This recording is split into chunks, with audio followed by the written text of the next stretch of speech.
Welcome back to my channel. आज का जो हमारा टॉपिक है वो है ट्रेक्यो ईसोफेजियल फिस्टूला TEF और ईसोफेजियल एट्रीसिया। ठीक है, सबसे पहले हम डेफिनेशन पढ़ते हैं। ट्रेक्यो ईसोफेजियल एट्रीसिया होता क्या है? Failure of oesophagus to form a continuous passage from pharynx to stomach. यानी कि हम सबको पता है कि ये हमारा ईसोफेगस होता है, ठीक है, और ईसोफेगस जो है यहाँ तक स्टोमक तक जाता है ना। नॉर्मल जो हमारा ईसोफेगस होता है, ईसोफेगस आगे आगे चलता है और कहाँ तक जाता है? स्टोमक तक जाता है ना, स्टोमक से फिर आगे चलता है। तो failure of oesophagus to form a continuous passage from pharynx to stomach, यानी कि फेरेंक्स से जो स्टोमक तक उसको उसको पैसेज बनाना है, नॉर्मली तो वो बना लेता है, लेकिन अगर वो फेल हो जाता है, यानी कि यहाँ से और यहाँ से उसका कनेक्शन नहीं हुआ और फिर जाके स्टोमक आया, मतलब बीच में कॉन्टिन्यूस पैसेज नहीं है, ठीक है, उसको हम बोलते हैं ईसोफेजियल एट्रेसिया।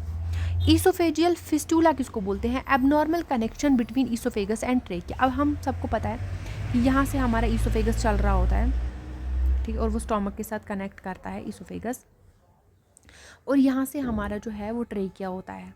क्या होता है? ट्रेकिया होता है। नॉर्मली ये तो सेपरेट होते हैं, है ना, नॉर्मली ये सेपरेट होते हैं, लेकिन कभी कभी ये क्या करते हैं, ये इसके साथ फ्यूज़ हो जाते हैं। कैसे फ्यूज़ हो जाएंगे? ऐसे करके, ठीक है, ये आगे स्टोमक आ गया, ठीक है, और यहाँ से जो ये ट्रैक किया जा रहा था, ये यहाँ से ट्रैक किया जा रहा था, इसके साथ फ्यूज़ हो गए और आगे ट्रैक किया, मतलब ये इन्होंने पैसेज बना लिया, ठीक है। ये हम ईसोफेजियल ट्रैक्यो ईसोफेजियल फिस्टूला होता है कनेक्शन, ठीक है, और एट्रेसिया होता है कि इन्होंने कॉन्टिन्यूस पैसेज नहीं बनाया है। आई होप आपको ये क्लियर है। अब इंसिडेंस एंड ईटियोलॉजी की अगर मैं बात करूँ, 1 in 3500 लाइव बर्थ्स, अगर 3500 बच्चे जो हैं उनकी बर्थ हो रही है, 3500 बच्चों की बर्थ हो रही है, उसमें से एक बच्चा जो होगा उसको क्या होगा? ट्रैक्यो ईसोफेजियल फिस्टूला होगा, ठीक है। स्लाइटली मेल, और ये ज़्यादातर मेल में होता है एज़ कम्पेयर टू फीमेल, ठीक है, मेल बच्चे में होता है। More common in prematurity, more common जो है ये 34% केसेस जो है प्रीमेच्योरिटी के ही सीन हुए हैं, जब प्रीमेच्योर बर्थ हुई है बच्चे की उसमें सीन हुए हैं।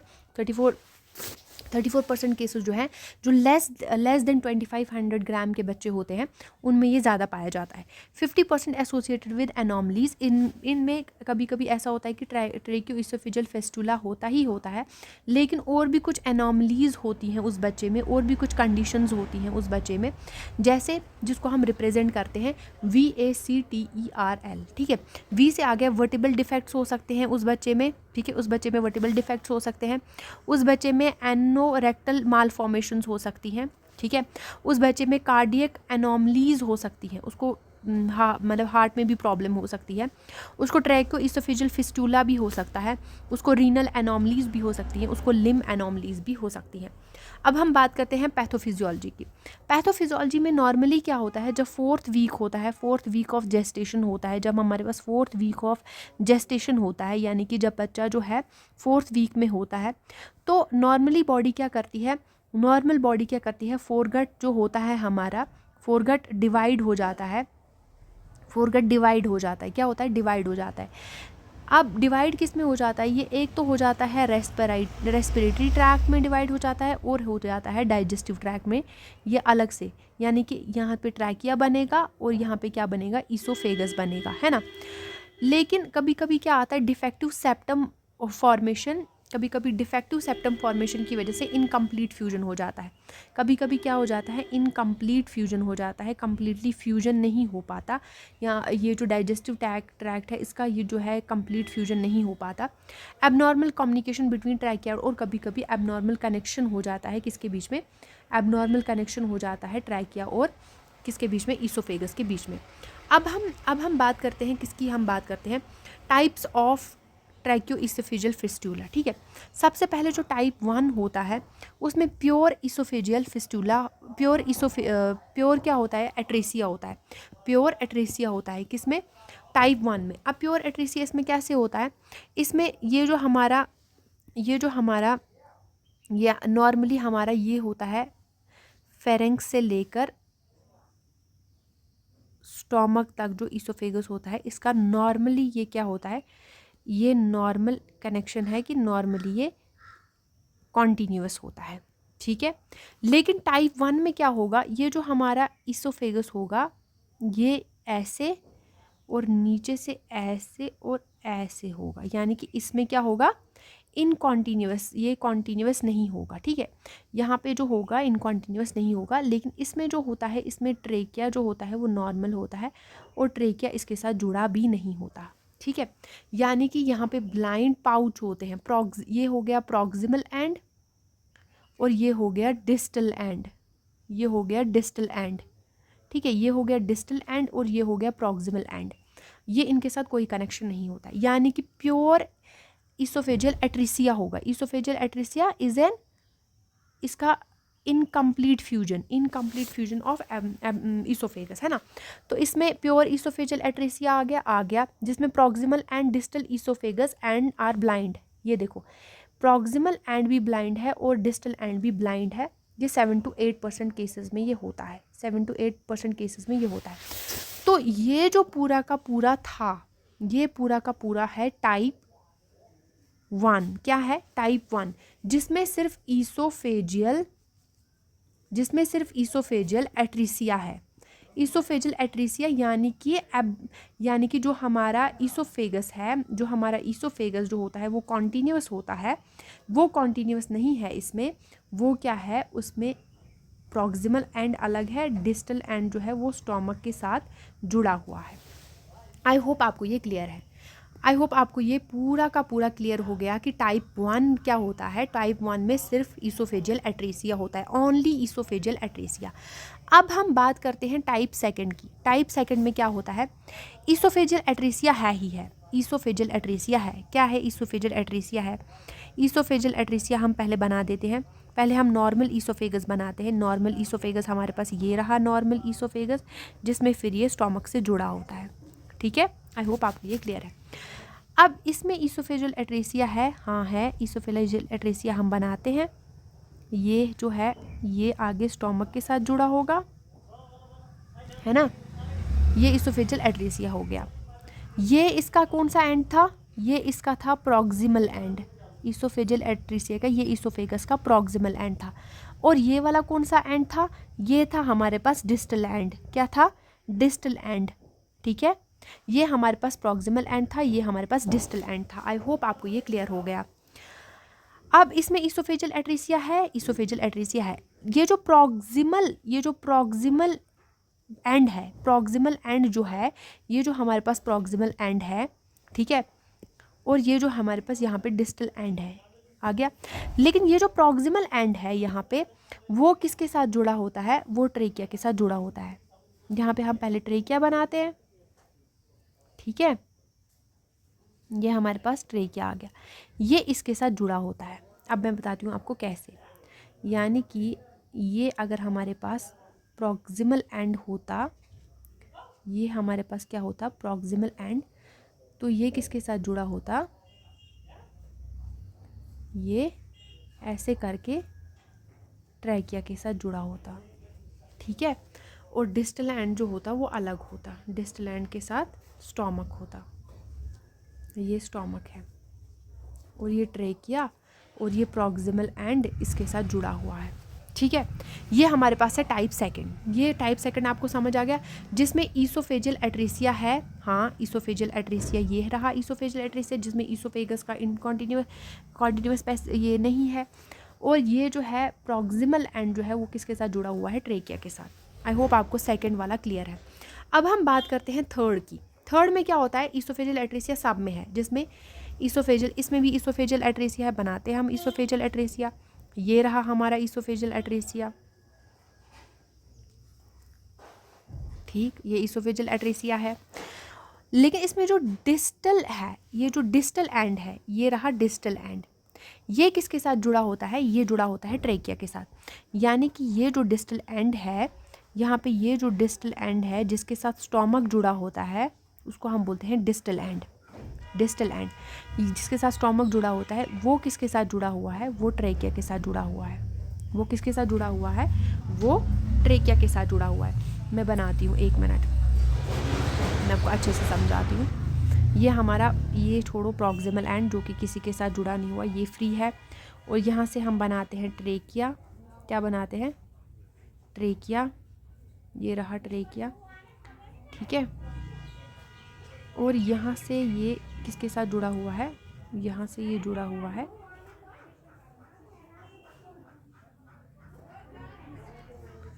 यहाँ से ये जुड़ा हुआ है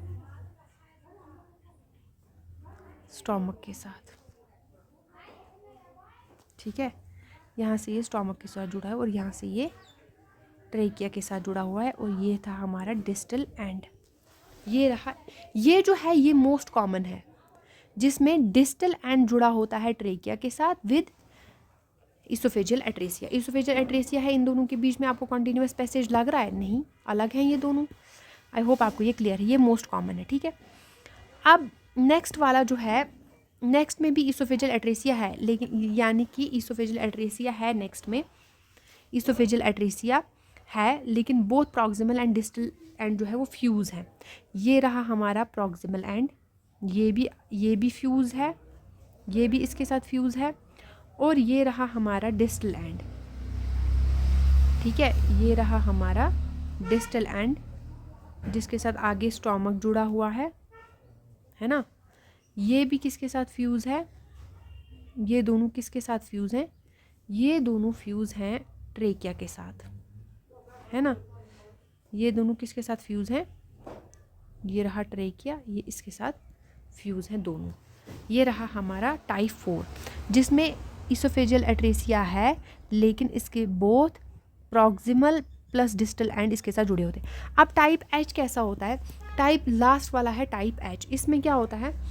इसमें कॉन्टीन्यूस ये इसोफेगस ये कॉन्टीन्यूस है, ठीक है। इसोफेगस क्या है? कॉन्टीन्यूस है, लेकिन इसमें जो है ये ट्रेकिया के साथ ऐसे जुड़े होते हैं। मतलब इसमें लगता है ट्रेकिया भी नॉर्मल है, इसोफेगस का कॉन्टीन्यूस पैसेज है, ठीक है, लेकिन ये इसके साथ जुड़े होते हैं, ठीक है। TEF विदाउट एट्रेसिया, इसमें एट्रेसिया नहीं है। TEF ट्रेको इसोफेजियल फिस्टुला है, लेकिन एट्रेसिया नहीं है। एट्रेसिया क्यों नहीं है? क्योंकि ये तो कॉन्टीन्यूस पैसेज है, continuous passage of oesophagus, but यहाँ पे फ्यूज़ है ट्रेको इसोफेजियल फिस्टुला, जिसमें ट्रेकिया और इसोफेगस आपस में फ्यूज़ है। आई होप आपको ये क्लियर है। Now let's talk about clinical features. Clinical features, science and symptoms की हम बात करते हैं। यहाँ पे मैंने लिखे हुए हैं, जैसे कॉन्टीन्यूस ड्रूलिंग आपको बच्चे में दिखेगी, ठीक है। एबनॉर्मल रेस्पिरेटरी साउंड्स आपको बच्चे में दिखेंगी। मैटरनल पॉलीहाइड्रोमिनोस होगा, यानी कि एमनियोटिक फ्लूइड जो होगा वो ज़्यादा होगा, ग्रेटर देन 2000 ml होगा। वॉमिटिंग विद फीड्स, बच्चा वॉमिट करेगा विद फीड्स। चोकिंग होगी बच्चे को, साइनोसिस होगी, ठीक है, बच्चा जो है वो ब्लूइश कलर हो जाएगा बच्चे का। रेस्पिरेटरी डिस्ट्रेस होगा बच्चे में, बच्चा जो है प्री टर्म होगा, ठीक है। ज़्यादातर है कि प्री टर्म बच्चे में होता है, जिसका बर्थ जो वेट जो होता है वो कम होता है, लेस देन 2500 ग्राम्स होता है। स्मॉल फॉर जेस्टेशन एज, उस बच्चे में भी ये हो सकता है, ठीक है। Now let's talk about diagnostic evaluation. Diagnostic evaluation में क्या है? हम एक्सरे करते हैं विद नेज़ो गैस्ट्रिक ट्यूब हम डालते हैं, जो कि रेडियो ओपेक होती है, ठीक है। ये हमारे पास ये अगर नेज़ो गैस्ट्रिक ट्यूब होती है तो इसमें क्या होता है? ये रेडियो ओपेक होती है, ठीक है, जो कि आगे दिखाती है हमें क्या दिखाती है? आगे कॉइलिंग दिखाती है, ठीक है। हमें क्या दिखाती है आगे? कॉइलिंग दिखाती है, coiling of naso gastric tube दिखाती है। आई होप आपको ये क्लियर है। इन्फेंट शोज़ विग्रस चोकिंग, बच्चे में जो है विग्रस चोकिंग शो होगी और कफिंग, बहुत ज़्यादा खांसेगा बच्चा। पॉलीहाइड्रोमिनोस मैंने आपको ये बता दी, और अल्ट्रासाउंड में हमें ये दिखेगा कि पॉलीहाइड्रोमिनोस है, और ये सीधे कौन सा टाइप ऑफ ये TEF है हमारे पास, है ना, तो वो पूरा का पूरा दिख जाएगा। जब हम USG करते हैं उसमें पॉलीहाइड्रोमिनोस दिखता है, मैंने आपको ऊपर बताया। अटेम्प्ट टू पास, इसमें जब हम NG ट्यूब पास करते हैं तो वो फेल होता है, रीच स्टोमक को अच्छी तरह नहीं पहुंचता है, वो कॉइल हो जाता है। अब हमें पता है कि यहाँ पे ये ब्लाइंड पाउच होता है, जब यहाँ से हम नेज़ोगैस्ट्रिक ट्यूब डालते हैं तो वो यहाँ पे कॉइल हो जाता है ना। तो चेस्ट एक्सरे, फिर हम बात करते हैं चेस्ट एक्सरे। चेस्ट एक्सरे और एब्डोमेन जो होता है इसमें कॉइल ट्यूब इन इसोफेगस पाउच, ठीक है, एयर होती है स्टोमक में इफ फिस्टूला प्रेजेंट होता है। अगर फिस्टूला प्रेजेंट होगा, अगर ये किसके साथ जुड़ा होगा, अगर ये ट्रेकिया के साथ जुड़ा होगा, जो ट्रेकिया से हवा आती है वो स्टोमक में चली जाती है ना, अगर ये ट्रेकिया से जुड़ा होता है तो वो स्टोमक के साथ जो इसोफेगस ट्रेकिया के साथ जुड़ा होता है तो वो स्टोमक में जो हवा आती है वो ट्रेकिया से जो हवा आती है वो स्टोमक में आ जाती है, तो हमें ईयर दिखता है स्टोमक में, ठीक है। अल्ट्रासाउंड जो होते हैं वह हेल्प करता है हमें आइडेंटिफाई करने में कि कौन सा टाइप ऑफ हमारे पास ट्रेकोइसोफेजियल फिस्टूला है। इकोकार्डियोग्राफी एंड इसमें क्या होता है कि स्क्रीन ये हमें और एनॉमलीज दिखाता है कि कोई कार्डिक एनॉमली मत है, कोई हमारे पास लिम्ब एनॉमली मत है। Now let's talk about management की अगर हम बात करें तो मैनेजमेंट में क्या हमने देखा था, सबसे पहले सर्जिकल मैनेजमेंट की अगर हम बात करें तो प्राइमरी रिपेयर, अगर डिस्टेंस बिटवीन दो पाउच के बीच में, ये जो ऊपर वाला पाउच है और नीचे वाला पाउच है, जो प्रॉक्सिमल पाउच है और जो डिस्टल पाउच है, ठीक है, उसका जो डिस्टेंस होगा अगर ये डिस्टेंस जो है ये 2.5 सेंटीमीटर से कम है, ये कम है किससे, 2.5 सेंटीमीटर से, और इन्फेंट स्टेबल है, तो डिवीजन करेंगे हम क्या करेंगे, डिवीजन करेंगे और लिगेशन ऑफ फिस्टूला करेंगे, ठीक है, प्रॉक्सिमल एंड डिस्टल सेगमेंट का। फिर हमारे पास आता है स्टेक्ड रेपियर, इफ़ गैप अगर लार्ज है, अगर ये दोनों के बीच में जो है ये गैप जो है बहुत ज़्यादा है, क्या है, गैप बहुत बड़ा है, 2.5 सेंटीमीटर से ज़्यादा है, तो लिगेशन ऑफ फिस्टूला तो होगा ही होगा, गैस्ट्रोस्टोमी फॉर फीडिंग होगा, लेटर इसोफेजियल जो भी इसोफेजियल के एनोस्टोमीज होती हैं, और colon interposition if the gap is very large, ठीक है। फिर हमारे पास आता है नर्सिंग मैनेजमेंट। नर्सिंग मैनेजमेंट हम प्री ऑपरेटिव की अगर हम मैनेजमेंट की बात करें, प्रिवेंट एस्पिरेशन, यानी कि हमें स्टॉप कर देनी है ऑरल फीड, जो भी हम ऑरल फीड देते हैं बच्चे को, दूध वगैरह हमें क्या कर देना है, बंद कर देना है, ठीक है। Insert NG tube in upper pouch, हमें इंसर्ट करना है, हमें ये जो अपर पाउच होता है इसमें एनजी ट्यूब जो है वो इंसर्ट करना है। फ्रीक्वेंट सक्शन फॉर सिक्रीशन, और सक्शनिंग करनी है इसकी। Keep infant in semi upright position, हमें इन्फेंट को किस में रखना है, सेमी अपराइट पोजीशन। और hydration and nutrient ivy fluids बच्चे को देते रहना है। Maintain intake and output chart एक मेंटेन करना है हमने। मॉनिटर फॉर हाइड्रेशन, हमें हाइड्रेशन के लिए मॉनिटर करना है। मॉनिटर फॉर रेस्पिरेटरी डिस्ट्रेस, हमें रेस्पिरेटरी डिस्ट्रेस के लिए मॉनिटर करना है, जैसे साइनोसिस हो गया, ठीक है, जैसे चोकिंग हो गया, ठीक है। ये आई होप आपको ये क्लियर है। प्रिपेयर फॉर सर्जरी, और बच्चे को सर्जरी के लिए प्रिपेयर करना है। Maintain thermoregulation, infection prevention, emotional support to parents हमें देना है। पोस्ट ऑपरेटिव केयर की अगर हम बात करें, मेंटेन एयरवे, ठीक है, मॉनिटर रेस्पिरेटरी स्टेटस, हमें मेंटेन करना है, क्या करना है, एयरवे मेंटेन करना है। पेन को रिलीफ करवाना है, आईवी फ्लूइड्स देने हैं बच्चे को, ठीक है।